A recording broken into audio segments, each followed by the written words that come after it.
Hello students, मैं सत्येंद्र शर्मा और आज की वीडियो में हम लोग क्लास 9th का जो सेकंड चैप्टर है पॉलिनोमियल उसकी एक्सरसाइज 2.4 का क्वेश्चन नंबर 9 करेंगे। इससे पहले हमने एक्सरसाइज 2.4 से रिलेटेड 2 वीडियोस को और अपलोड किया है। अगर आपने उन्हें नहीं देखा है तो पहले आप उन्हें देखिए, उसके बाद आइए स्टार्ट करते हैं क्वेश्चन नंबर 9। क्वेश्चन नंबर 9 के हम लोगों ने क्वेश्चन नंबर 8 तक कर लिए थे, मतलब उसके 8 पार्ट कर लिए थे। उसमें से हमने 2 पार्ट आपको होमवर्क में दिए थे, आशा है आप लोगों ने वो कर लिए होंगे। अगर नहीं किए हैं तो पहले आप उन्हें करिए। उसके बाद एक क्वेश्चन नंबर 7 था जिसको हमने छोड़ दिया था कि इसको जो है हम नेक्स्ट वीडियो में करेंगे। उसके पीछे रीज़न ये नहीं था कि ये क्वेश्चन बहुत कठिन रहा होगा, उसके पीछे रीज़न ये था कि थोड़ा सा डिफरेंट था, क्योंकि यहाँ पे देखिए ये दोनों साइड जो है वो अंडर रूट लगा हुआ है। ठीक है, तो इसमें हम कैसे करते हैं? फर्स्ट ऑफ ऑल तो हम क्या करते हैं, ये जो आपके एक्सट्रीम टर्म्स है, मतलब जो बाहर वाले पद हैं, इनकी गुणा कर लेते हैं। तो रूट 5 की गुणा कितनी आ गई बेटा? 5। और उसके बाद ये कितना आया? 3। कितना आया? 3। तो 5 और 3 की गुणा कितनी हो जाएगी? 5 और 3 की गुणा, मतलब पहले हम क्या करते हैं, √5 इंटू 3√5। अब इनकी गुणा 5 हो गई, 5 गुणा 3 कितना? 15 आ गया। मतलब अब आपको ऐसी संख्याएं लिखनी हैं जिन्हें गुणा करने पे 15 आता हो, और ये चिन्ह का है माइनस का, तो माइनस करने पे 2 आता हो। तो हमने पहले बता दिया था आपको आप कैसे ढूंढेंगे। यहाँ हम डायरेक्ट लिखते हैं, देखिए वो 2 ये नंबर हैं, इनकी गुणा माइनस करने पे आपको कितना मिल जाएगा? 2 मिल जाएगा। और सॉरी, घटाने पे कितना मिल जाएगा? 2 मिल जाएगा। और जब हम इसकी मल्टीप्लाई करेंगे 5 तियाँ 15 मिल जाएगा। ठीक है, अगले बार हम क्या करते हैं कि इस 5 - 3 को हम यहाँ पे लिख देते हैं। तो देखिए क्या हो जाएगा, √5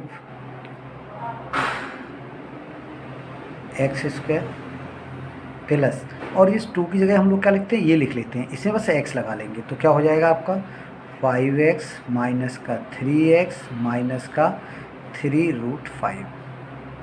ठीक है, ये तो समझ में आया होगा, क्योंकि जो हम लोगों ने बिल्कुल इससे पहले किया है बिल्कुल सेम वे वही है। उसके बाद आता है कि इसमें हम 2-2 के पेयर बना लेते हैं। एक पेयर हमारा ए बन जाएगा और दूसरा पेयर ई बन जाएगा। ठीक है, उसके बाद इसमें से कॉमन लेना है। तो यहाँ थोड़ा यही थोड़ा टिपिकल रहता है, कॉमन क्या लूँ। तो यहाँ कोई बाउंडेशन नहीं है कि पहले कॉमन जो है मैं फर्स्ट पेयर से लूँ, जहाँ से आपको ईजी वे में कॉमन मिल जाए आप वहाँ से ले लीजिए। तो हमें देखिए यहाँ पे बड़ा इजी वे में कॉमन मिल रहा है। क्या मिल रहा है इन दोनों में? देखो 3 कॉमन मिल रहा है, तो हमने 3 कॉमन ले लिया। जब यहाँ से 3 कॉमन लेंगे तो यहाँ तो x बच गया, चूँकि पहले माइनस है इसलिए अंदर वाला साइन भी चेंज हो जाएगा, वो प्लस हो जाएगा। 3 कॉमन आ गया, क्या बच गया आपका? √5 बच गया। ठीक है ना। अब देखो यहाँ से क्या कॉमन मिलेगा हमें, तो यहाँ से एक ऐसा कॉमन मिलेगा कि केवल x बचे। तो देखो एक तो x कॉमन आएगा, एक √5 कॉमन आएगा। तो आप ये 5√x यहाँ से कॉमन ले लो बेटा। इस चीज़ को सही से समझ में आया ना, क्योंकि इस ब्रैकेट में यहाँ केवल x बचाना है, तो एक x बचाने के लिए एक x कॉमन लेना, उससे पहले का सब कॉमन ले लेना है। तो √5 भी कॉमन आएगा और एक x कॉमन आएगा, उससे यहाँ कितना बचेगा? x बचेगा। और यहाँ पे आँख बंद करके आप इस ब्रैकेट को एज इट इज उतार दीजिए, मतलब यहाँ पे क्या आने वाला है आपका? √5 आने वाला है। कैसे आएगा? क्योंकि √5 की गुणा 5 ही आ जाती है। अब देखो ये दोनों ब्रैकेट सेम हो गए, कॉमन ले लेते हैं इसे, मीन्स x प्लस √5 हमने कॉमन ले लिया। बचा क्या यहाँ पे? बचा आपके पास √5x माइनस 3, यही हमारा आंसर हो गया। तो क्वेश्चन इज़ वेरी सिंपल।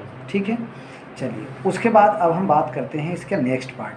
जो हमने 8th पार्ट था वो कल की वीडियो में आपको बता दिया था। ठीक है, तो उसके बाद इसका एक क्वेश्चन नंबर 9 है, थोड़ा सा अलग हटके है, उसे भी आप देखिए। वैसे तो बिल्कुल सेम इसी टाइप का है, लेकिन वहाँ थोड़ा सा डिफरेंट है। क्या है, पहले क्वेश्चन लिखता हूँ फिर बताता हूँ। देखिए क्वेश्चन नंबर जो उसका मतलब 9 पार्ट है वो लिखा हुआ है x² प्लस 12/35 x प्लस 1/35। बेटा इस क्वेश्चन को आपको ध्यान से करना है। ठीक है, उसमें आपको ध्यान क्या रखना है, बस छोटी सी बात ये आपको ध्यान रखनी है कि वैसे इसका आंसर देखेंगे ना, बहुत सारे लोग इसको थोड़ा गलत कर देते हैं। क्या कर देते हैं? इस 35 से गुणा कर देते हैं, क्वेश्चन को इजी बना लेते हैं। आपको गुणा उणा कुछ नहीं करना। अगर बराबर 0 होता तो हम गुणा भाग, मतलब जब भाग एक समीकरण लिखा होता है, समीकरण के दोनों पक्षों में हम किसी भी संख्या से गुणा और भाग कर सकते हैं, लेकिन ये समीकरण नहीं है, ये हमारा एक क्या है, एक पॉलिनोमियल है, एक बहुपद है। बहुपद में हम किसी भी संख्या से गुणा अथवा भाग नहीं कर सकते, ठीक है। फिर इसमें करना क्या है, देखो इसके बटे आप करिए 1 सबसे पहले, फिर इसका एलसीएम आ जाएगा बेटा आपका 35। यहाँ 35 करने को 35 से ऊपर गुणा करना पड़ेगा, मीन्स ये हो जाएगा 35x² प्लस का हो जाएगा आपका ये 12x और प्लस का हो जाएगा 1, ठीक है। अब ये जो आपका 35 है इसे आप निकाल दीजिए बिल्कुल बाहर, क्योंकि अपॉन में है तो अपॉन में ही लिखा जाएगा, अर्थात 1/35 अलग होगा और यहाँ लगा लो एक ब्रैकेट।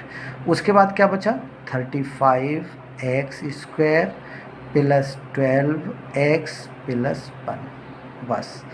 ये जो अब क्वेश्चन है हमारे लोगों का सिंपल क्वेश्चन बन गया, मतलब जैसे अभी हमने पिछले किए हैं। क्या करना होता है कि ये जो बाहर वाले नंबर हैं इनकी हम गुणा कर लेंगे, मीन्स 35 और 1 की गुणा जब करोगे तो कितना आ जाएगा, 35 आ जाएगा। अब 35 के ऐसे गुणनखंड करना है जिन्हें जोड़ने पे 12 आए, तो देखो 7 और 5 है ना, 7 पंजे 35 होता है, 7 5 प्लस करने पे 12 आ गया, ठीक है। चलिए अब आपको क्या करना है, ये 1/35 ये आप बाहर ही रखेंगे और ये हमेशा साथ चलता रहेगा, ठीक है। तो आगे क्या होगा आपका, देखिए 35x² प्लस 12x ये गए 7x plus 5x, 7x plus 5x plus 1। अब ये आपका एक ये हो गया और ये आपका एक ये हो गया, सही है। क्या करें इसमें से हम 1/35, यहाँ से हम कॉमन लेंगे 7x कॉमन लोगे तो यहाँ क्या बच जाएगा बेटा, देखो 7 लिया का 7 पंजे 35 5 और 1x प्लस 7x कॉमन हो गया था, खाली 1 ही बचेगा। यहाँ कुछ कॉमन ही नहीं है तो यहाँ क्या कॉमन होता है, जहाँ कुछ नहीं होता है वहाँ 1 होता है, क्योंकि जिसके कोई नहीं होता है उसका भगवान होता है भाई, तो इसका भी भगवान हो गया। चलो ये बन गया। अब ये ब्रैकेट दोनों सेम हो गए कि नहीं, हो गए। तो 1/35, उसके बाद जब हमने इसमें से कॉमन लिया 5x प्लस 1, बचेगा क्या हमारे पास 7x प्लस 1, ठीक है ना। अब ये जो हमने जो अपना बड़ा ब्रैकेट लगाया है ये यहाँ पे यूजलेस हो गया, क्योंकि जब दो नंबर मल्टीप्लाई में होते हैं तो उन्हें ब्रैकेट में लगाने की ज़रूरत नहीं होती है। या तो ऐसे ही आप छोड़ दीजिए, या आप क्या लिखिए, इसे ऐसे लिख दीजिए 5x प्लस 1 और 7x प्लस 1, और चाहो तो ये 1/35 यहाँ पास में लिख लीजिए, और चाहो तो पूरे के बटे में लिख दीजिए। यही बेटा हम लोगों का इस क्वेश्चन एक्सरसाइज का आंसर हो गया, ठीक है। उसके बाद बेटा इसका है कि क्वेश्चन नंबर है 10, सही 9 वाला ये हो गया। क्वेश्चन नंबर 10 बेटा वो आपको घर से करना है। क्वेश्चन नंबर 10 देखिए है क्या, 2/3x² माइनस 17/3x माइनस का 28, सही है। क्या करना है, यहाँ पे आपका 3 है तो जैसे यहाँ पे आपका बटे में 35 था, यहाँ बटे में 3 है, एलसीएम लेके इसे आपको घर से करना है, ठीक है। उसके बाद मैं बात करता हूँ क्वेश्चन नंबर 11। इस जो क्वेश्चन नंबर 9 है उसका बस ये लास्ट क्वेश्चन है, मतलब लास्ट पार्ट है। अच्छा प्रश्न है, इम्पोर्टेंट प्रश्न है ये भी एग्जाम की दृष्टि से, ठीक है। क्या है बताइए, देखिए 4x⁴ प्लस 7x² माइनस का 2, ये बस क्वेश्चन है। वैसे तो इसमें भी कुछ भी अलग नहीं है, जो अभी तक हम लोगों ने किया है इस क्वेश्चन में भी सेम वही हम सबको करना है। बट थोड़ा सा चेंज क्या है, देखो हम इसे लिख सकते हैं, क्योंकि अभी तो हमने x² वाले किए हैं, यहाँ तो मेरे ये सर x⁴ आ गया, x⁴ बस हमें देखने में लग रहा है, बट जब हम इसे थोड़ा ठीक कर लेंगे ना तो अपने आप ही हमें x² दिखने लगेगा। कैसे दिखेगा, देखिए इसे हम लिख लेते हैं 4x² का स्क्वायर। जब घात पे घात लगी होती है तो उसकी गुणा हो जाती है, अर्थात ये x घात कितना हो गया, 4 हो गया। चलो प्लस यहाँ क्या है बेटा आपका 7x² को ऐसे ही लिख लेते हैं, माइनस का लिख देते हैं 2, और यहाँ पे अब हम मान लेते हैं, माना क्या मानना है हमें, x² = y, ठीक है। इसलिए हमारा जो क्वेश्चन था वो क्या बन जाएगा 4, और इस x² की जगह हम y रखेंगे तो y² प्लस 7 यहाँ आ जाएगा y 7y माइनस का 2। आई थिंक समझ में आ गया होगा, है ना। अब हमारा सिंपल क्वेश्चन बन गया। क्या था क्वेश्चन, वो देखो। क्वेश्चन ये है कि बाहर बाहर कितने 4 और 2 हैं, ये 4 है, ये 2 है, इनकी गुणा कितनी आ जाएगी 8। अब 8 के ऐसे गुणनखंड करना है जिन्हें घटाने पे 7 आए, तो वो 8 और 1 ही होता है। 8 और 1 की गुणा 8 आ जाएगी, जब घटाएंगे तो कितना आ जाएगा 7 आ जाएगा। ठीक है, ओके। अब क्या करें हम, कुछ नहीं करना है, देखो वही से लिख लेते हैं। तो 4y² प्लस ये 7y है ना, इसकी जगह हम लिखेंगे 8y 1y plus 8y minus का 1y, या केवल 1y को ऐसे लिख दीजिए माइनस का 2। ठीक है, अब क्या करें, अब इसके हम पेयर बनाते हैं दो दो के भाई। बिल्कुल सारे क्वेश्चन का बेटा प्रोसीजर जो है वो सेम है। क्या करना है इसमें, देखो यहाँ से अब आपको कॉमन लेना है। क्या करना है, कॉमन लेना है। तो कॉमन यहाँ क्या मिल जाएगा, एक तो 4 मिल जाएगा, एक y मिल जाएगा। इट मीन्स 4y जो है इसका कॉमन हो गया। 4y जब हम कॉमन लेंगे तो यहाँ तो बचेगा केवल आपका y प्लस 2, और यहाँ कुछ कॉमन नहीं दिखता है, तो जहाँ कोई कॉमन नहीं, जिसका कोई नहीं उसका भगवान, मतलब 1। लेकिन जब इसमें से आप माइनस का 1 कॉमन लोगे और इससे पहले माइनस हो, तो अंदर का चिन्ह चेंज करना आपको नहीं भूलना है। ठीक है, और वैसे भी याद रखिए कि ये और ये ब्रैकेट जैसे आप बाई मिस्टेक लिख भी दो, ये तो आप ध्यान रखना कि ये दोनों एक जैसे होंगे। अब ये प्लस क्यों होगा, क्योंकि हमने बाहर माइनस कॉमन लिया इसलिए ये प्लस होगा। ठीक है, अब क्या करें, ये दोनों फैक्टर एक जैसे रख लिए, अब इनको एक साथ लिख लेते हैं। मीन्स y प्लस 2, और बचेगा क्या आपके पास 4y माइनस 1। आई थिंक इतना तो समझ में आ गया होगा। अब क्या करना है, हमें y का मान रख देना है। y का मान रखने पर y का मान बेटा था क्या, y का मान था क्या, चलो अब मैं यहाँ रख दे रहा हूँ।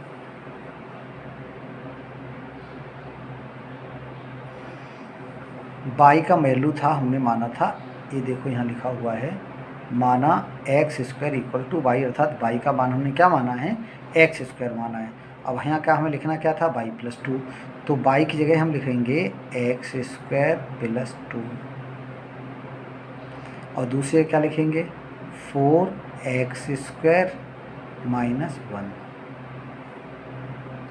कुछ बच्चे इसे यहीं पे छोड़ देते हैं, लेकिन इसे अभी यहाँ पे छोड़ना नहीं है।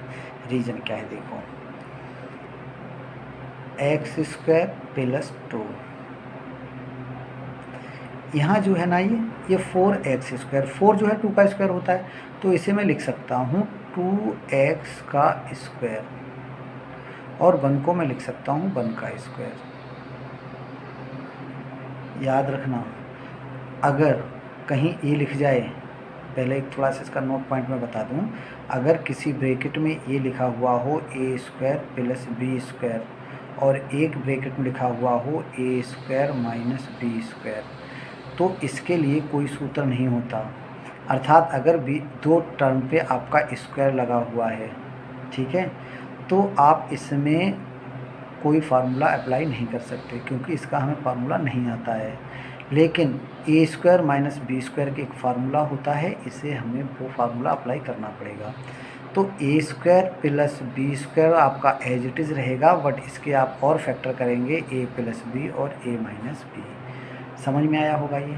अगर कहीं दो नंबर के बीच में माइनस लगा हुआ है और दोनों पे वर्ग है, अगर नहीं है तो मैं अगर लगा सकता हूँ, जैसे तुम कहोगे सर कहीं है ही नहीं, जैसे हमारा पहला वाला जो फैक्टर है बेटा वो लिखा हुआ x² प्लस 2, हम x² प्लस 2 को ऐसे, अगर यहाँ होता x² माइनस 2, तो इसको हम लिख सकते थे, क्योंकि इस पर रूट नहीं है, बट हमें तो बनाना है ना, तो हम लिख सकते थे x² माइनस √2 का स्क्वायर, क्योंकि जब किसी नंबर पे रूट और स्क्वायर दोनों लगा दिए जाते हैं तो उसका मान चेंज नहीं होता।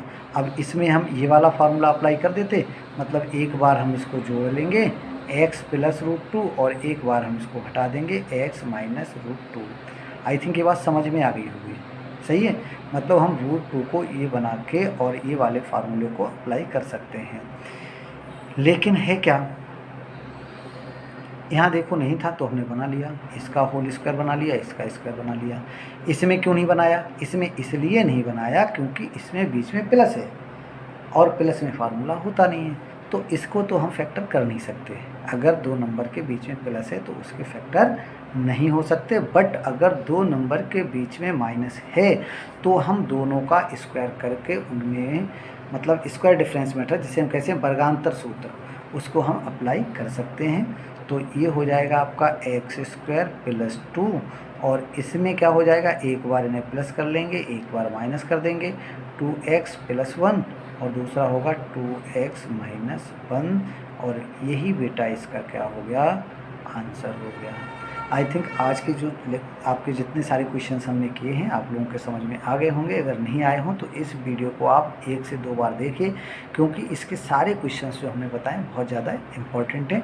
अगली वीडियो जब हमारी होगी तो उसमें क्वेश्चन नंबर 9 तो हम कंप्लीट कर चुके हैं, उसके बाद कुछ आपका जो रिमाइंडर थ्योरम होती है मतलब शेषफल प्रमेय के द्वारा कुछ गुणनखंड करना बचा है। तो आई थिंक जो हमारा नेक्स्ट वीडियो होगा उसमें हम शेषफल थ्योरम का यूज कराने के बाद इस एक्सरसाइज को मतलब कंप्लीट कर देंगे। धन्यवाद।